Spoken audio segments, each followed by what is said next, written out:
그래서 이제 밑에서 넷째 줄 보면 진실은 성장을 촉진합니다. 내가 이 말을 안 봤는데 역시 옛날에 본 게 기억이 남았네요. 뭐가 성장이냐? 진실이 성장을 촉진한다는 말을 하지 않습니까? 반진실은 정신적으로 타락하게 만든다. 118조 환각증에서의 변형. 환각증이라는 특정한 변형을 인식해 이러한 변형 속에서 환자는 소위 자신의 자가치료법이 분석보다 더 우월하다고 믿지요. 이 정신증 환자들은요, 이 치료자를 아주 우습게 알죠.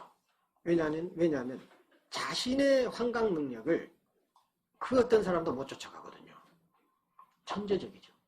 그래서 상담을 잘하려면 정신분열자들로부터 환각 능력을 배워야 됩니다. 이게 레브리 상태로 가는 거 아니겠어요? 꿈꾸기. 제정신이면 안 된다는 거죠. 제정신이 아니면서 주의력이 있는, 이거 어렵잖아요. 그래서 환각 능력이 뛰어난 천재들인데, 정신분열 환자들은 우리는 반대로 너무나 환각 능력이 없어요. 그 환상 능력이. 그래서 여러분들은 정신분열자 환자를 보고 그 놀라운 환상 능력을 존경해야 됩니다. 그걸 배워야 돼요. 너무 많이 배우지 말고. 그래서 이러한 환각적인 변형은 정신적 실제에 대한 증오로 인해서 인격의 정신증적인 부분에 의해서 행해지는 변형이기도 하다. 자기가 소화하지 못한 것을 우주에 날려버려서 환상 조각으로 만들어버리죠, 사실은. 어쩌면 정신분열자들이 가지고 있는 이미지라든가 환상은 내부에서 나온 건데 소화되지 않는 것들이 파편화돼서 우주로 날아가는 거예요, 사실은. 투사적 동일시 대상이 없는 거죠. 그리고 투사적 동일시 대상이 있다 하더라도 받아주지 못하죠. 그게 워낙 강렬하고 분열적이라서. 그래서 그 좌절의 불수형은 정신을 직장이나 방광과 같은 배설기관으로 사용하게 하는 결과를 나타내죠. 배설만 해버립니다. 투사적 동일시를 받아주지 못하니까. 그래서 배설해서 제거해버리는 거예요. 그러니까 정신분열자 환자들하고 상담하면요, 그 의미를 절대 알라 하지 않아요. 그리고 그 의미를 알더라도 지가 내놓고 지가 해석해요. 118페이지 밑에서 셋째 줄. 환각적인 변형은 다음과 같이 일어난다. 감각기관들이 반대로 기능한다. 감각기관들이 이미지들을 외부 세계로 배설해버려요. 소화를 못 시켜. 그런 다음 이 환각적인 이미지들이 마치 현실인 것처럼 지각되고 보이고 들리고 맡아지고 느껴지면서 전능적인 자기에게 증각적인 만족을 제공해. 똥 싸놓고 그 똥에 이제 만족을 하는 거죠. 자기 해석에 자기가 만족하잖아요. 그죠? 탁 해놓고 의기양양 해가지고요. 똥 싸놓은 건데, 그게. 정감적인 경험과 분석해결 실제는 감각 인상들로 변형되고, 이 인상들은 환각들로 배설되어 기쁨이나 고통을 가져오지만 의미가 없기 때문에 절망적이고 허망하고, 그것이 또 좌절을 주죠. 의미의 산출은 항구적인 접속이 일어나서 의미가 생기도록 깨달음과 명명을 위해서 충분히 오랫동안 좌절을 견딜 때 생겨요. 그 좌절을 견딤으로써 의미가 발생되는데 그 좌절을 못 견디죠. 그래서 이제 그 사고의 영역에서 마지막 줄에 보면 정신적 3차원 공간 속에 있는 내적 대상들, 재밌죠? 정신적인 3차원의 세계에 있는 그 내적 공간이 제3의 영역일 수 있겠죠? 그리고 제3자일 수도 있고요. 이제 비욘이 말하는 그 5를 제3자로 가지고 있는 양안적인 시각. 내가 그 홈페이지에다 그런 얘기를 해놨죠. 바로 이런 것하고 이제 비슷할 겁니다. 그래서 이제 그 120쪽의 그 마지막 문단에 보면 우리는 사고의 영역이 사고하기를 기다리는 무. 이게 이제 내가 사고자 없는 사고라 그랬잖아요.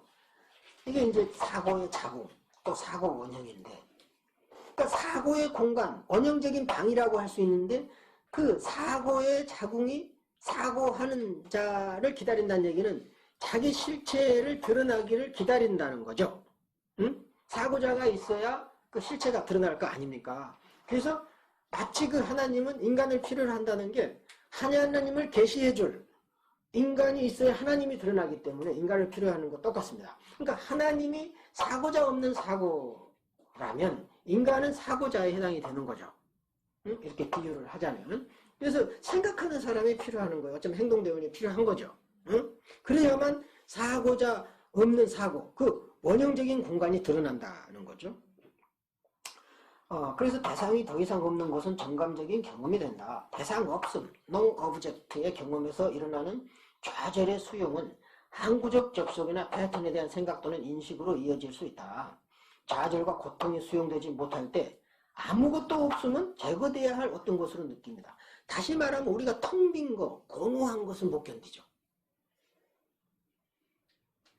혼자 있을 때 텅 비고 공허함을 견뎌내야 되거든요. 근데 대부분 사람들이 혼자 있는 건 죄악이거든요. 혼자 못 견뎌요. 근데 혼자 있는 것을 견뎌낸다라고 하는 것은 그런 없음 속에서 진실한 사고가 나오는 그런 좌절과 고통을 견뎌냄으로써 이제 사고할 수 있는 능력이 생긴다는 거죠. 그럴 때는 그걸 못 견뎌내면 어떤 항구적인 접속도 관찰되지 못한다. 이 좌절은 수용되지 못할 경우 정합, 즉 매칭을 방해한다. 정신증 환자들에게 짝짓기가 가능하려면 이러한 정합이 극도로 정밀해야 된다. 짝짓기, 개념의 소위 개념을 창출해내는 관계 맺기죠. 일종의 관계 맺기입니다. 이제 보시면은 여기 이제 122페이지 보면은 두 번째 문단에 보면은 자, 변형들은 그러면 왜 일어나는가? 환자가 자신의 문제를 해결하려고 시도하는 방식들이죠. 그 변형들은 관계에 의해서 일어난다는 거죠. 그리고 분석가는 환자와의 경험을 변형하는 데 있어서 수많은 선택들 중에 하나를 정할 수 있죠. 정확한 하나의 해석이 존재하는 건 아닙니다. 분석가의 선택은 그가 환자와 맺는 관계인 O에서 나온다. 오케이, 이게 중요해요. 분석가의 머리에서 나오는 게 아닙니다. 환자와의 관계 속에서 그 관계라고 하는 그 장에서 있는 O에서 나온다는 진실에서 그 해석이. 이건 나는 정신분석적이야. 나는 융리안이야. 난 뭐 멜라니 클라인이야. 이래서 나오는 것이 아니라 그 환자와 나와의 관계 안에 있는 O, 진실로부터 나와야 된다. 그를 환자와의 관계에 헌신하게 만들죠. 관계의 헌신이, 즉 관계가 치료한다는 겁니다. 무의식에 의식하라면 이제 그 사건을 따지고 그 외부적인 현실에서 발생한 게 무의식으로 어떤 형태로 자리 잡았으며 그것이 외부 현실로 어떻게 나타났으며 하는 순환 구조를 따지겠죠. 분석가의 진술들은 K-링크에 한정되는 것이 바람직하다. 이 K-링크는 이제 정감이 있는 K-링크죠. 이것은 H나 L-링크를 포함하지 말아야 된다. 사랑하거나 증오하는 정감이 없이 그저 O에 대한 순수한 열린 마음이죠. K는. 그렇죠. 좌표 범주 상 F1 1345에 속한다. 그러니까 이제 F는 뭐에 해당이 되겠죠? 개념이죠. 개념. 개념. 전 개념화가 D. 그렇죠. 그리고 E가 개념화. F는 개념에 이른 거죠. 그 개념에 이르는 것은 이론이 창출되는 겁니다. 이제 나름대로 이론이 창출되는 거죠. 그래서 분석가가 F13, E는 아니죠. 2열은 푸시니까 이제 그 왜곡된 거죠. 그래서 1에서 3으로 넘어간다고 그래서 좌표를 항상. 그래서 사고의 사용은 1에서 3으로 넘어가는데 사실은 꼭 그렇지는 않아요. 2가 부정한다는 것은 더욱 발전을 위한 일시적인 부정일 수도 있어요. 그래서 어떤 경우는 1, 2, 3, 4로 가요. 그러니까 2에서 머물러 버리면 이제 3으로 안 넘어간다는 뜻이지 반드시 2를 거치지 않아야 한다는 건 아닙니다. 대체로 2를 거쳐요. 그러면서 내가 거짓말하기 위해서 아니면 더 이상 생각하기 힘들어서 풋사이에 머물렀구나. 그것을 깨닫는 순간 3으로 넘어가는 거예요. 그래서 이제 그 좌표에 대해서 학자들의 의견도 분분해요. 2가 과연 나쁜 거냐? 풋사이가 2열이 나쁜 거냐? 그거 아니다. 3으로 넘어가기 위한 일시적인 방어로 2열이 나타난다고 주장하는 사람이 있거든요. 나는 그렇게 생각을 합니다. 그러니까 이제 그 좌표에 대한 생각도 많이 다른 거죠. F 단계에서 상담하는 사람 분석가가 얼마나 있을까요?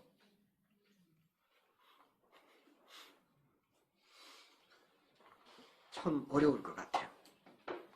그건 프로이드나 융이나 비온이나 이런 수준으로 가야 응? F나 D 그렇죠? 이렇게 가겠죠. 그 다음에 123쪽에 보면은 K 안에서의 변형들. K 안에서는 변형들에 대한 증오와 두려움이 존재하죠. 왜? 진실에 대한 두려움이 존재합니다. 왜냐하면 이러한 변형들은 O가 되도록 접근하게 하거나 한순간 O와 함께하기 때문에 두려워요. 진실과 함께하는 건 무섭죠. 그래서 하나의 해석은 K 안에서 수용, 즉 O에 대해서 안다가 될 수 있지만 O 안에서 거부되고 O가 됩니다. 환자는 회기에 나오지만 A6에 해당하는 투사적 변형 속에서 마이너스 K 활동을 시작합니다. 진실을 알고 싶어 하지 않아요, 환자는. 왜? 무섭고 두렵고 고통이 가중되니까. 어떤 사람이, 어떤 환자가 고통을 더 받으려고 하겠습니까? 그러니까 의식화를 시키면 안 되는 거죠. 왜? 의식화는 고통이니까. 위험해요. 그래서 그런 의미에서 변화되면 안 된다는 게 내가 의식화를 통해서 빠른 변화를 추구하지 말라는 겁니다. 행정수정을 하지 말라는 거예요. 그러니까 여러분들이 수정하는 행동수정은 다 거짓 행동수정이에요. 만약에 그 환자나 내담자가 편하게 행동수정을 했다면 다 거짓이죠. 아, 내가 상담을 했더니 너무 좋아졌어요. 아, 그리고 부부관계가 좋아졌고, 아, 얘들한테 말하는 말이 달라졌고, 전부 거짓말이에요. 전부 일시적인 거예요. 왜? 진실한 것은 고통을 주거든요. 두려움을 주거든요. 그 사람이 정말 변화했다면 두렵습니다. 이래야 돼. 그 두려움을 외면해버렸잖아, 거기서. 그 상담에서는.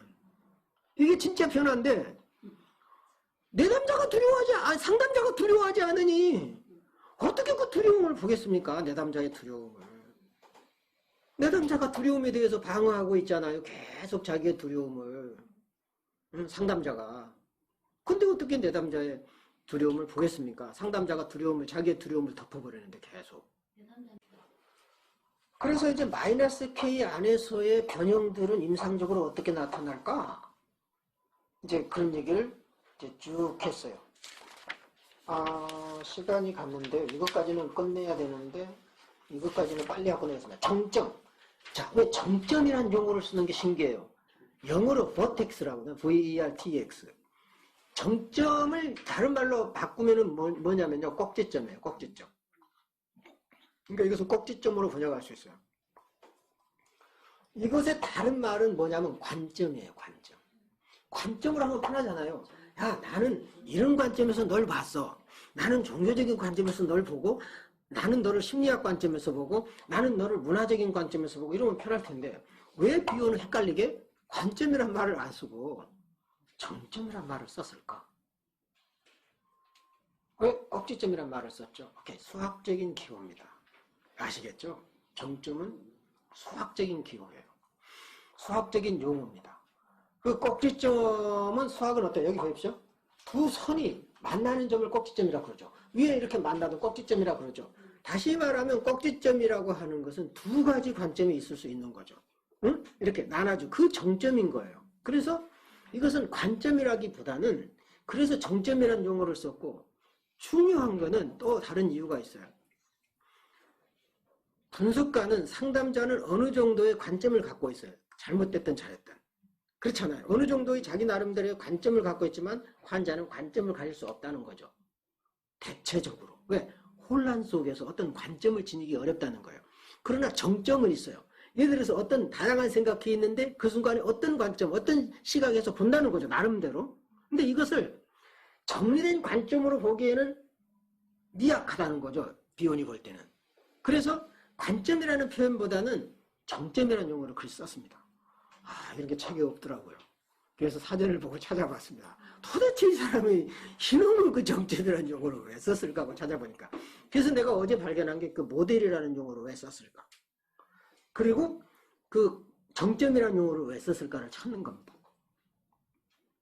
책에 잘 설명이 안 되어 있으니까 답답한 거죠. 전부 치료적인 상황에서 나온 거다. 그래서 이제 정신분석에서 불변량들의 하나는 인식 또는 의식이다. 그리고 이것은 하나의 관찰 지점이다. 관찰 지점에서 어떤 시각에서 보느냐. 수많은 정점들이 있죠. 종교적, 미학적, 과학적, 재정적, 시각적. 이것은 유연성을 제공하며 대상인 T베타와 또 분석가의 T베타가 다양한 관점에서 관찰될 수 있도록 한다. 여기서는 뭔 뜻이냐면 T베타는 뭐냐면은 변형의 끝지점이죠. 그러니까 환자 변형의 끝지점과 분석가 변형의 끝지점에서 다양한 관찰이 이루어진다는 거죠. 그 어떤 그 꼭지점에서. 그런 차원에서 이제 점점 얘기를 한 겁니다. 그래서 그 T베타라고 하지 말고요. 그 실제로 이렇게 T 밑에 베타를 써야 됩니다. 오케이? 그리고 그 다음도 T베타. 이런 식으로. 125쪽. 궁극적 실제와 O 안에서의 변형. 자, O 안에서 변형돼야 된다는 거죠, 우리는. 그러니까 우리는 보통 이제 그동안에 상담하고 많이 다른 것은 뭐냐면 상담을 해서 변형됐다고 생각하죠. 그렇지 않죠. 두 사람이 만나서 O 안에서 하나 되면서 그 O에 의해서 변형된 거지 상담에 의해서 내 기술에 의해서 변형된 게 아니라는 겁니다. 내가 하는 것은 그냥 그 시간에 함께한 대가에 돈 받는 것도 나는 아무 할 일이 없어요. O 안에서 스스로 변형된 겁니다. 그래서 O 안에 내가 한 일이 있다면 O 안에서 함께 머물러 주는 거죠. O 안에서 함께 머물러 주는 거 외에는 우리는 할 수는 없어요. 물론 뭐 이런저런 얘기도 하고 꿈 분석도 하고 뭐 그렇죠. 그렇지만 그것은 결정적인 게 아니죠. 결국은 O 안에서 머물러 주는 게 이제 가장 큰 작업인 거죠. 그래서 궁극적 O라는 것은 알 수도 없고 단지 그것이 되는 것만 가능해요. 궁극적인 실제가 존재한다. 이것은 대상들 모두에게 진실을 표상한다. 이것은 선도 악도 아니고 알 수도 없고 사랑하거나 증오할 수도 없어요. O는 진리와 동일한 것으로 여겨지는 궁극적 실제고 좌표에서 아래로의 움직임으로 표현된 정신적인 성장을 통해서 점점 접근합니다. 그렇죠. A행에서부터 이제 쭉 밑으로 내려가는 것을 통해서 이제 사고의 발달을 통해서 접근하는 거죠. 우리는 O 자체가 아닌 O에 대해서만 알 수 있어요. O 자체를 우리는 알 수는 없어요. 그러나 O를 경험하는 거죠. 하나와 되는 경험하는 것을. 그리고 그것은 O가 나한테 오는 거죠. 이것이 이제 속육신과 같은 경험이에요. 이것은 자기가 신이 되는 것하고는 다르죠. 이게 굉장히 비슷한 거 있어요. 자, O를 경험했으면 내가 O가 순간적으로 되지만 O 자체가 되는 건 아니거든요. 즉 나라는 존재는 있으면서 O와 합일이 되는 경험을 한다는 겁니다. 우리가 O와 하나 된다라고 하는 것은 내가 O 그 자체가 되는 것이 아니라 O와 함께하고 O와 되는 경험을 순간적으로 하지만 나라고 하는 존재는 사라지지 않는 겁니다. 다시 말하면 O와 나와하고는 주체적으로 만난다는 거죠. 굉장히 이런 게 어려운 겁니다. 그리고 그렇지 않은 사람들은 마치 지가 O 자체는 하나님이라도 된 것처럼 부처님이라도 된 것처럼 자기가 마치 그 환상 속에 전능한 환상 속에 빠져버리면 이제 그때 자아팽창이 일어나고 이제 환상 속에 머물게 되는 거죠. 그것은 지금 비욘이 말하는 O가 되기가 아니라는 겁니다. 그래서 이제 이런 경험들은 엄격한 훈련을 통해서만 나타납니다. 엄격한 훈련이 필요해요. 진실에 대해서 알고 싶어하는 O 안에서의 변형과 O가 되기를 통해서 변형을 되기를 바라야지 사랑과 증오를 통해서 하지 말아라. 이제 이런 뜻입니다. 그래야 진정한 이제 변형이 있다. 이제 그런 얘기를 하고 있습니다. 그래서 이제 그 밑에 이제 그 비욘의 예에서 이제 그 사례를 들었는데 이 사례는 사실은 내 그 처음에 그 좌표 나눠줄 때 이 사례 이런 것들이 다 포함되어 있어요. 응? 자, 그 다음 128쪽에 보면은 맨 밑에 하나만 보고 이제 여러분 이제 피드백을 좀 듣고 얘기를 하고 마치려고 하는데 예를 들어서 한 환자는 도발적이고 짜증난 노트로 분석을 이렇게 오래 받았는데 어째서 나는 아직도 자신감이 없죠? 이런 얘기하면 나 죄책감이 생겨요. 분석을 왜 오래 받는데 이게 왜 이래? 그러니까 그러면 결국 그 얘기는 뭐예요? 돈을 왜 받아먹고 나한테 아무것도 안 해줘? 그 얘기잖아. 굉장히 무섭죠. 그런 얘기들은. 받은 건 있고 나한테 책임을 물으니까 그런다고 해서 내가 하냐? 오가 하지 이런 얘기 할 수도 없잖아. 그런 게 통해요, 안 통해요? 전혀 안 통하죠. 이런 경우가 많이 있을 수 있어요. 그럴 때는 이제 분석가는 자괴감을 느끼죠. 도대체 내가 뭐 했는가? 그러니까 이 말의 분석가는 되도록 사실에 의한 진술로서 분석을 오래 받았는데 효과가 없는 것을 탓하고 이제 결국은 방어 기준을 공격하면서 만족감을 얻으려고 하는데 결국은 마이너스 K가 계속 변화가 안 된 거죠. 알려고 하지 않고 분석을 해서 진실을 보려고 알려고 계속 노력한 거죠. 왜? 진실을 보려면 힘드니까 아프고 계속 그 아픔을 좌절을 견뎌내지 못하니까 성장이 없어요. 계속 거기서 머무르려고 자꾸 그러죠. 당신이 분석해서 얻은 게 없겠죠. 굳이 변명하자면. 근데 그런 얘기도 하면 안 돼요. 왜 그러죠? 그러면 우리는 끝까지 뭐 계속 하시면 도움이 될 겁니다. 그래가지고 끝까지 오게 해야 되겠죠.